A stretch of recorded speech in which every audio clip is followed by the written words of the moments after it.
Greetings viewer, this is Generation Unravel, and for this tutorial I will be showing you how to search for your email successfully in Outlook 365 and fix problems regarding not being able to see the mails you are looking for.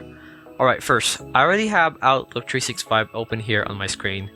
For basics, if you don't know how to search for your email, all you need to do is hover your cursor over to this bar and click on it. Now, type in the mail you want to see. For example, I want to look for an email that has the word Google in it, and now we wait.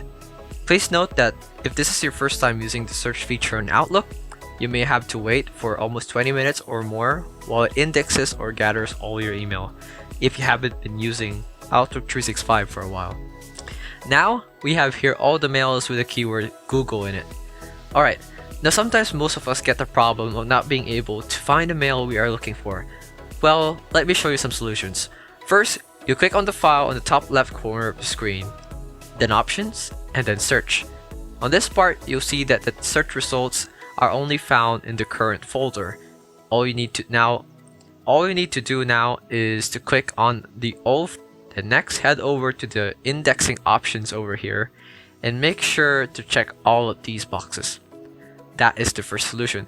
If it still doesn't work, then let's head over to our second solution. The second one requires you to head over to the Start menu and search Apps. Then click on Add or Remove Programs. Now search for Microsoft Office 365.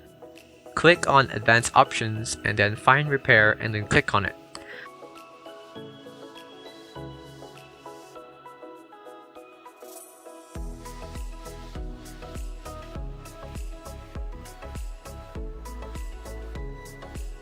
There you go. That is how you fix the problem in Outlook 365 about not being able to find the mail that you're looking for.